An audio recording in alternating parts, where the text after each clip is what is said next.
इसका सम्मेलन है और क्या इसका उद्देश्य है? ये हमारे जो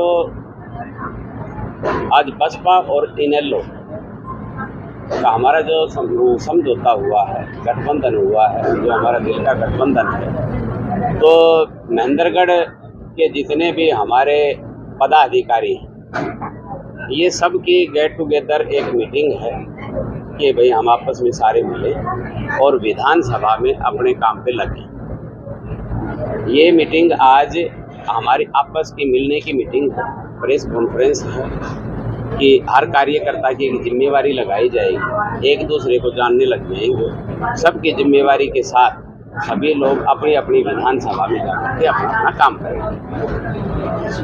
विधानसभा का सर आगाज इस प्रेस कॉन्फ्रेंस के जरिए करने वाले हैं। विधानसभा का आगाज तो जिस दिन चंडीगढ़ ही हो गया था, और आज तो सारे कार्यकर्ता हम आपस में पदाधिकारी इकट्ठे होकर के आज जिम्मेवारियां बांटी जाएंगी। बीएसपी के सारे पदाधिकारी आए हैं, जिला अध्यक्ष भी आए हैं, जो हमारे महेंद्रगढ़ के प्रदेश स्तरीय जो पदाधिकारी हैं वो भी आए हैं, और हम सब मिल करके बैठ करके एक मीटिंग करेंगे, किसकी क्या जिम्मेवारी है वो जिम्मेवारी आज लगाएंगे। जिला अध्यक्ष का दायित्व आपके पास, तो बीएसपी के साथ आपका गठबंधन हुआ है, तो उम्मीदवार होगा जिले के अंदर बीएसपी का? दो उम्मीदवार तो हमारे घोषित है। महेंद्रगढ़ से मैं घोषित हूँ इंडियन नेशनल लोकदल पार्टी से, और अटेली के अंदर हमारे बीएसपी से आदरणीय ठाकुर अतरलाल जी घोषित हैं, और दो विधानसभाओं में पार्टी के शीर्ष नेताओं ने अभी घोषित करने बाकी है। भाजपा ने नॉन स्टॉप हरियाणा का एक नारा दिया है। भाजपा का तो सारा नॉन स्टॉप ही है। नॉन स्टॉप जहाँ नारा लग जाता है तो नॉन स्टॉप बाहर चले जाते हैं, वो हरियाणा से बाहर चले जाएंगे नॉन स्टॉप। हरियाणा मांगी हिसाब यात्रा थोड़े दिन में महेंद्रगढ़ में आने वाली है। कांग्रेस पार्टी हरियाणा हिसाब मांग रही है, कांग्रेस का हिसाब तो चल रहा है आजकल, आपको पता ही है। हरियाणा के अंदर कांग्रेस जो हिसाब मांग रही है तो कांग्रेस को हिसाब मिलने लग रहा है ना। कितने अरबों खरबों के जो घोटाले, कई कई हजार करोड़ के घोटाले जो चल रहे हैं वो सब के सामने आ रहे हैं। तो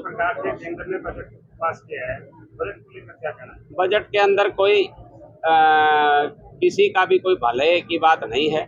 महंगाई उतने की उतनी है, गरीब आदमी के ऊपर सदा मार पड़ती है, वो गरीब के आदमी के ऊपर इन्होंने मार डाल दी है, और पैसे वाले के ऊपर जो बड़े बिजनेसमैन व्यापारी हैं ये सदा जो है भला उनका ही करते हैं। गरीब आदमी के लिए कोई इस बजट में अच्छाई नहीं है।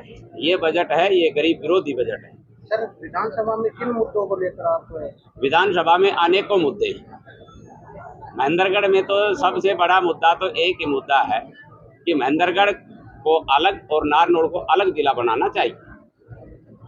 आज देखा जाए तो जो हमारे कुम्हारों की ढाणी से जो आदमी चलता है और नारनौल जब हेड ऑफिस में पहुंचता है तो आप ये देखो कि उसको करीबन 80 किलोमीटर एक साइड पड़ता है, जब दोनों साइड जाता है तो 160 किलोमीटर। ऐसा कोई भी गांव की हरियाणा में नहीं है जो 160 किलोमीटर पे पड़े, ये हमारे महेंद्रगढ़ में है। और जब महेंद्रगढ़ जिला है तो इसके हेड ऑफिस जिले में रहने चाहिए। हमने दोनों पार्टियों ने मिलकर के हमने एक अपने शीर्ष नेतृत्व को भी इससे अवगत करवाया है। शीर्ष नेतृत्व ने इसके बारे में बिल्कुल हावीकार हुए हैं कि जिस दिन हमारी बीएसपी इनेलो की सरकार आएगी, महेंद्रगढ़ के जो ऑफिस हैं वो महेंद्रगढ़ में स्थापित किए जाएंगे और नारनौल को अलग जिला बनाया जाएगा। तो सर, जिस प्रकार से देखने में आ रहा है, एक और संघर्ष समिति ने भी पहले इसमें अपना प्रयास किया था, वो भी नहीं हो पाया, और अभी एक टीम बलवानपुर की भी लगी हुई है, तो इसको लेकर अपना अपना प्रयास सब करते हैं, पर दो आदमी यहाँ बिल्कुल भी प्रयास नहीं करते। भारतीय जनता पार्टी का जो शीर्ष नेता है वो यहाँ प्रयास नहीं करता है, और कांग्रेस का जो शीर्ष नेता है वो यहाँ पे प्रयास नहीं करता है। वो प्रयास कैसे करें?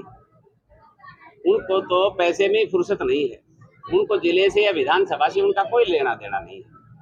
हमारा जो इनेलो के पास है वो गरीब कार्यकर्ता है, बीएसपी के पास गरीब कार्यकर्ता है। हम सारे इकट्ठे हुए हैं और हम सब गरीब जब मिल जाएंगे तो अब की बार सरकार बनाएंगे, और जब सरकार बनाएंगे तो इन्होंने तो कुछ किया नहीं, हम इस काम को पहले करेंगे। भाई जो भी राजनीति कर रहे हैं, जो यहाँ से चुनाव लड़ना चाहते हैं, उन्होंने भी सबका एक अधिकार है, चुनाव लड़ने का भी अधिकार है, और जो जिले का मुद्दा है उसको उठाने का भी अधिकार है। तो जो लग रहे हैं उनका मैं धन्यवाद करता हूँ। अगर आप जीतते हैं विधानसभा में तो महेंद्रगढ़ विधानसभा के लिए आपका ड्रीम प्रोजेक्ट क्या रहेगा? मेरा सबसे पहला ड्रीम प्रोजेक्ट होगा कि हमारी दोनों पार्टियों की सरकार आएगी। जो झूठी घोषणा आईएमटी की बार बार घोषणा कर रहे हैं, उस आईएमटी का पत्थर हम सबसे पहले, जो ही हमारी सरकार बैठेगी, पहले सप्ताह में वो पत्थर लगा करके काम करवाने का काम करें। पत्थर तो लगा हुआ है। पत्थर नहीं है। मैं आपकी जानकारी के तौर पे बता देता हूँ कि जब 5 साल पहले आदरणीय खट्टर साहब यहाँ पे आए थे, हरियाणा के मुख्यमंत्री थे, और उन्होंने यहाँ एक पत्थर कुडाना में लगाया था। वो IE का पत्थर था, पर वो पत्थर उसी समय, जो ही मुख्यमंत्री जी हेलीकॉप्टर में बैठे थे, उसी समय उस पत्थर को उखाड़ लिया गया था। और उस पत्थर को उखाड़ने के बाद में आज तक वो पत्थर कहीं भी नहीं है, और वो लघु उद्योग का पत्थर था, न कि IMT का। रामविलास जी प्रोफेसर बताते हैं कि मैं प्रोफेसर हूँ, रावदान सिंह जी भी क्या नाम है, एडवोकेट बताते हैं। परंतु जब दोनों पढ़े लिखे हैं तो IMT क्यों बोलते हैं? IE का पत्थर लगा हुआ है और वो पत्थर है भी नहीं, उस पत्थर को उठा लिया गया। आज आप जाओगे, वो जो 1030 एकड़ जमीन बता रहे हैं, उस 1030 एकड़ में कहीं भी कोई पत्थर नहीं लगा हुआ है। अच्छा, जो IMT आएगी तो पहले विधानसभा में पास होगी, वो बजट में पास होगी, कोई भी चीज किसी भी उस पे नहीं है। परंतु उसके बाद में भी कहते हैं, जब अधिकारियों को, भाई सरकार है, इनके अधिकारियों को बुला करके 20-30 अधिकारियों को इकट्ठा कर लेते हैं और लोगों को ये दिखाने लग जाते हैं कि IMT का प्रोजेक्ट का काम चल गया। 5 साल में सिर्फ हमारे यहाँ मीटिंग होती है, उसका काम नहीं चलता है। शहर की दुर्दशा को लेकर क्या? शहर की दुर्दशा में भी इन दोनों का विशेष रोल है, और शहर की दुर्दशा में एक तीसरा आदमी है, उसका भी विशेष रोल है। मैं आपको जानकारी के तौर पे बताना चाहता हूँ कि हमारे यहाँ पे आपने कभी सुना होगा कि बंदरू जी एक SDM साहब हमारे यहाँ पे आए थे। वो SDM थे, उन्होंने हमारे ये कॉम्प्लेक्स है, शॉपिंग कॉम्प्लेक्स है, वो बंदरू जी ने बनवाया था, और बस स्टैंड बाहर निकलवाया था, ये पुराना बस स्टैंड। उसके बाद में संदीप सिंह जी सबसे ज्यादा समय यहाँ पे SDM रहे। उनके पिताजी शिक्षा मंत्री रहे, हरियाणा सरकार में उनका पूरा हाथ रहा है। अब आज संदीप सिंह जी कहते हैं कि मेरे को बनाओ और मैं इस महेंद्रगढ़ को सोने का बना दूंगा, तो पहले ये बताएं कि जितने दिन वो SDM रहे हैं, क्या उन्होंने कोई एक ईंट भी विकास की लगवाई? रावदान सिंह जी से पूछा जाए। हाँ, मैं कह रहा हूँ, हमारे यहाँ जो हुड्डा पार्क बना हुआ है, ये हुड्डा पार्क क्या है कि हमारी IMT की जमीन थी, रावदान सिंह जी ने ये जमीन कन्वर्ट करवाई थी पार्क। उसके बाद में इसके अंदर कोई घास लगी, कोई पेड़ लगा, कोई लाइट लगी, कोई टाइल लगी, कोई रेत डला। इसका पूरा विकास कार्य मैंने करवाया था। 50 लाख रुपया इसका BRGF स्कीम के तहत मैंने देने का काम किया, जो कि लोगों को इस बात का पता नहीं है। महेंद्रगढ़ में जितनी भी बड़ी लाइटें लगी थी, वो हमने BRGF स्कीम के तहत लगाने के लिए काम किया था। महेंद्रगढ़ में जिला प्रमुख रहते हुए इस शहर में मैंने बहुत पैसा दिया था, परंतु पत्थर पे हमारा नाम क्यों नहीं? कि सरकार हमारी नहीं थी, इसलिए पत्थर पे नाम हमारा। पर मुझे एक बात की खुशी थी कि मेरे महेंद्रगढ़ में काम हो रहा है। तो महेंद्रगढ़ का विकास ये 2 आदमी हैं, ये कभी नहीं करवा सकते। इनका महेंद्रगढ़, फिर अभी तो इनको केस लड़ने में फुर्सत नहीं रहेगी। महेंद्रगढ़ का विकास कहाँ से करवाएंगे? जमानतों में फुर्सत नहीं रहेगी, कहाँ से महेंद्रगढ़ का विकास? सर, बनिएगा बेटा पाई का हिसाब लेकर आया हूँ, और अगले ही दिन जैसे ईडी की रेड का पढ़ना, रावदान सिंह, किस नजरिए से आप देखते हो? देखो क्या है, ये तो पुराना सिस्टम चल रहा है, और जब कोई लोन है, अगर किसी से मैं आपसे कर्जा लूंगा तो मेरे को देना पड़ेगा, अगर कर्जा नहीं दूंगा तो वो फिर उसके ऊपर वो कार्रवाई तो करेंगे। ठीक है, इस विषय में कोई ज़्यादा अभी पूरी डिटेल आई नहीं है। पूरी डिटेल आएगी तो पूरी डिटेल के साथ मैं प्रेस कॉन्फ्रेंस करूंगा और आपको सारी बातें बताएंगे। हमारी दोनों पार्टियों का समझौता बड़े दिल से समझौता है। हमारे जिला के अध्यक्ष बैठे हैं BSP के, हमने जब गरीब आदमी का विकास करना हो तो ये दोनों पार्टियां कर सकती हैं, बीएसपी और इनेल।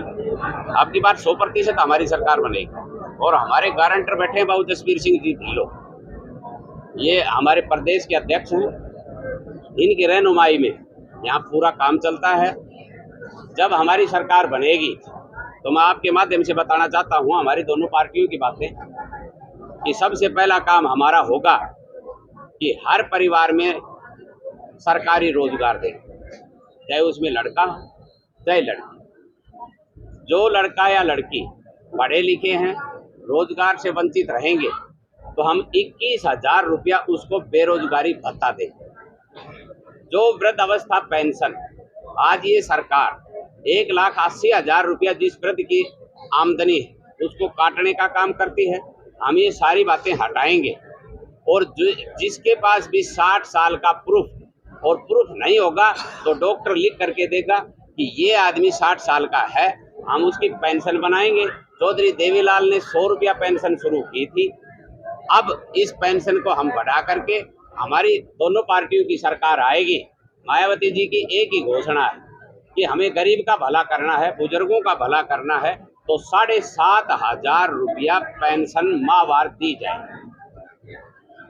हमारे प्रधानमंत्री जी ने गैस का सिलेंडर कॉपियां बनवा करके दी, पर सिलेंडर तो नहीं दिया, न भरवा करके दिया, बल्कि गरीब आदमी अपने चूल्हे पे काम चला लेता था, वो दिक्कत पैदा और कर दी।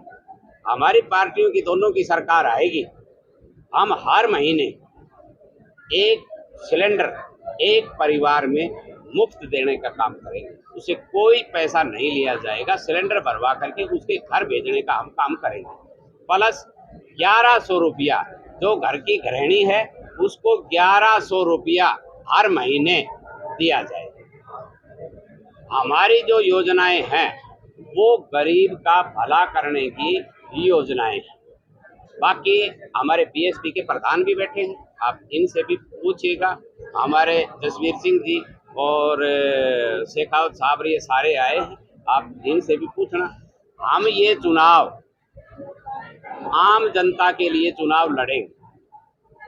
मैं इस जिले का जिला प्रमुख रहा, मैंने आज तक न तो कोई ट्रस्ट खोला है, न मैंने कोई चंदा किया है, न मेरे ऊपर कोई आरोप कि मैंने 400 गांव में पैसा दिया। कोई गांव का सरपंच ये नहीं कह सकता, कोई अधिकारी कर्मचारी नहीं कह सकता कि सुरेंद्र कौशिक ने जितना पैसा बांटा 2 रुपए की किसी की चाय पी। यहाँ तो लोगों ने ट्रस्ट खोल करके कई करोड़ों रुपया यहाँ लोगों से इकट्ठा किया है, जिसमें लाखों रुपया चंदा मैंने भी उन ट्रस्टों में देने का काम किया है, जो आज यहाँ ढिंढोरा पीटते हैं कि मैं तेरी मदद करूंगा मेरी पेंशन में से। वो सब झूठे ढकोसले हैं, झूठे ड्रामे हैं। हमने जो मदद की लोगों की वो अपने घर से की, अपनी जेब से की, हमने दूसरे की जेब में से निकाल करके दूसरे को दे करके हम अपने मुंह मियाँ मिट्ठू नहीं बने, हमने अपना घर लुटाने का काम किया है। और चौधरी ओम प्रकाश चौटाला का और मायावती जी का एक ही आदेश है कि गरीब की लड़ाई हम चौक के ऊपर भी लड़ेंगे, गरीब का हम भला करेंगे, गरीब आदमी को किसी प्रकार की कोई दिक्कत नहीं होने देंगे। ट्रस्ट वाला है उसका खुलासा भी कर देंगे। ये ट्रस्ट खोला, सेवियर चैरिटेबल ट्रस्ट खोला आदरणीय संदीप सिंह जी ने 2003 में, यहाँ जनाब एसडीएम थे और उन्होंने ट्रस्ट खोला। ट्रस्ट खोल करके यहाँ कोई अधिकारी, कोई कर्मचारी या कोई भी व्यापारी कोई नहीं बचा था, सबको बुला करके उस ट्रस्ट की पर्ची कटवाई गई थी। कई करोड़ों रुपया इकट्ठा किया गया था, जिसमें मैंने भी मेरी पर्ची कटवाई गई थी। और उस समय एक हाथ में ये दिया जाता था कि आप राजनीति नहीं करोगे, हम राजनीति नहीं करेंगे, ये तो समाज की भलाई का काम है। न हमारे को कोई समाज की भलाई मिली, न और कुछ मिली। उस पैसे से चुनाव लड़ा जाता है।